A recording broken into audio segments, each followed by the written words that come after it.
we will do a revision about sexual reproduction in flowering plants. We all know that reproduction in plants are of two types, that is the asexual and sexual reproduction. The sexual reproduction requires the male and the female part. The male part is known as the androecium and the female part is known as the gynoecium. The androecium contains stamen and the gynoecium contains carpel or pistil. Let us go into a detailed flowchart about how the reproduction takes place. We all know that androecium contains stamen and stamen contains anther, which is also known as the tetrasporangiate. The anther contains microsporangium or pollen chamber or pollen sac or locule. The microsporangium contains microspore mother cells, which is the MMC. The MMC undergoes meiosis and forms tetrad microspores, pollen grain or male gametophyte. Each of the microspore undergoes mitosis, that is 2 times, and forms 8 male gametes, which are haploid. The one microspore produces 2 male gametes, therefore 4 microspore produces 8 male gametes. Now let us go to the gynoecium. We all know that gynoecium contains carpel and pistil, and carpel contains ovule or integumented. The ovule contains microsporangium or nucellus. That gynoecium contains carpel or pistil and the carpel or pistil contains ovule or integumented. The ovule contains megasporangium or nucellus.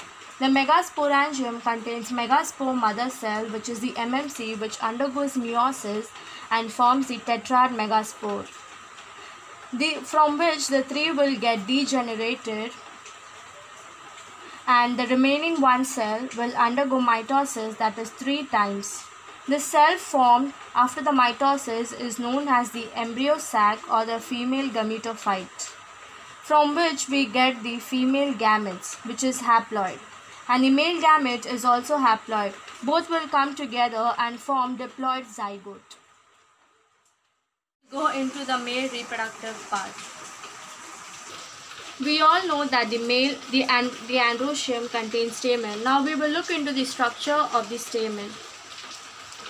This is the filament. The purple color shape is the anther and the brown color is the connective. We all know that the stamen contains anther. Let us look into the structure of the anther.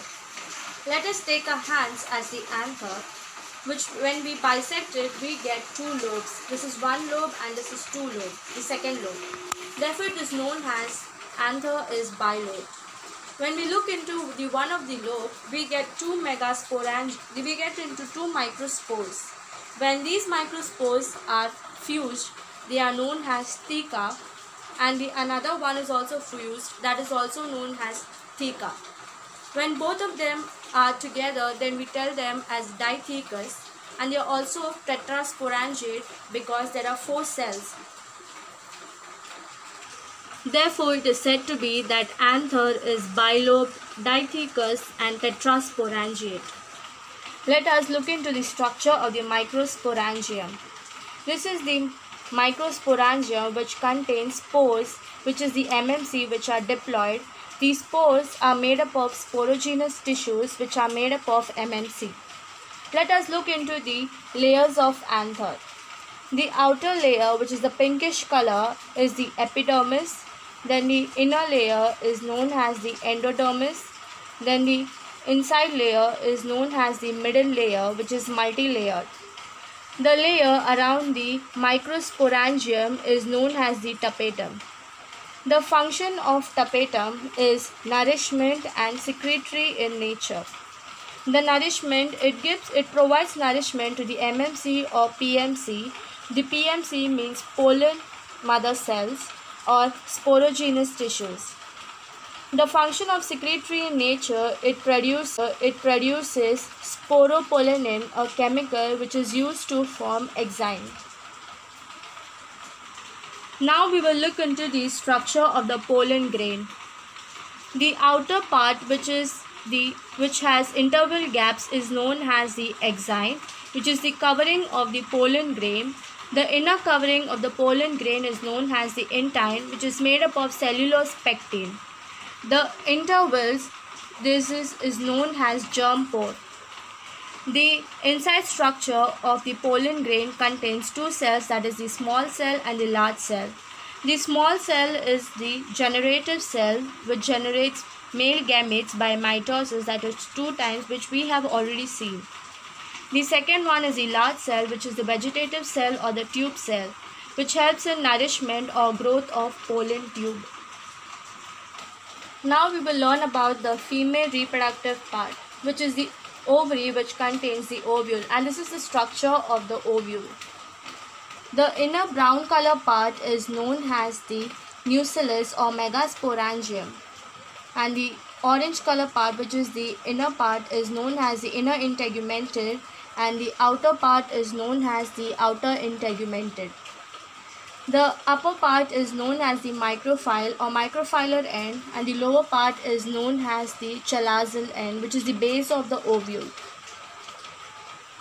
The lower part is known as the funicle, and above the funicle there is a part which is known as the hilum, where it connects the funicle, attaches the body of the ovule. The entire part till here is known as the body, and inside the nucellus or the megasporangium there are MMC, which is the mother megasporangium mother cells, which are diploid. Now we will look into the types of ovary. This type of ovary is known as the orthotropous ovary, and this is the hemitropous ovary, and this is the anatropous ovary, and this is the anatropous ovary. This is the orthotropous ovary, and this is the hemitropous, and this is the anatropous ovary. Now we will look into the structure of the megasporogenesis.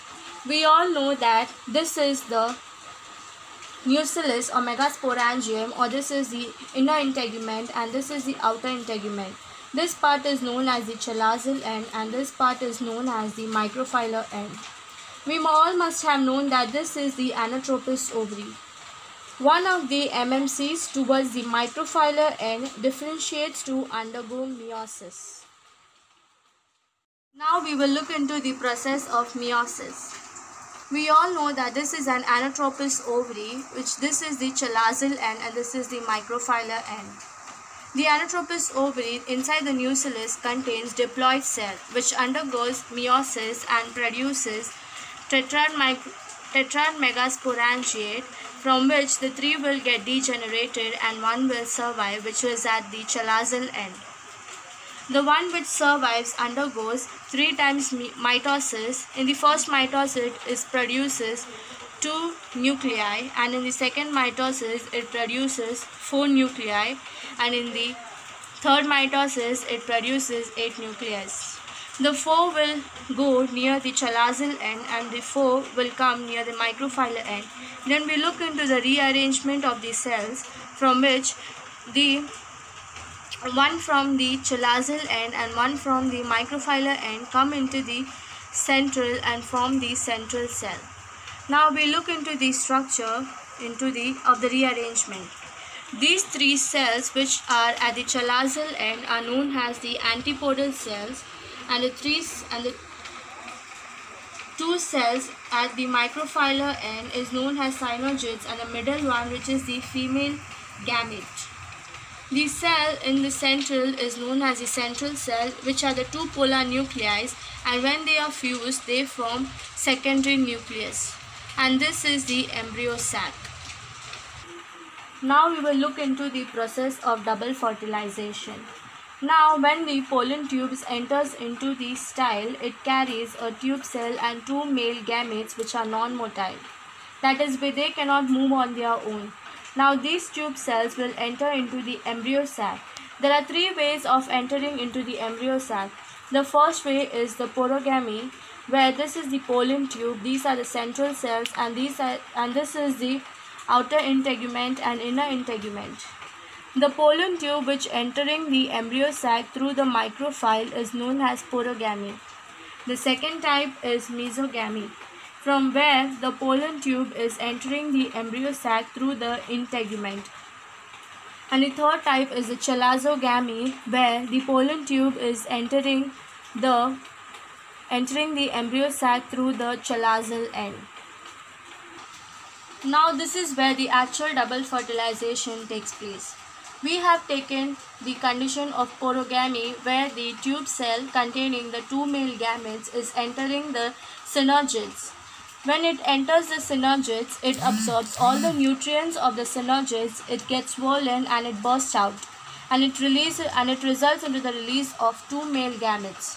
One of the male gamete fuses with the central nucleus, which is the secondary nucleus, and it forms, which the secondary nucleus is diploid and the male gamete is haploid, which forms triple fusion.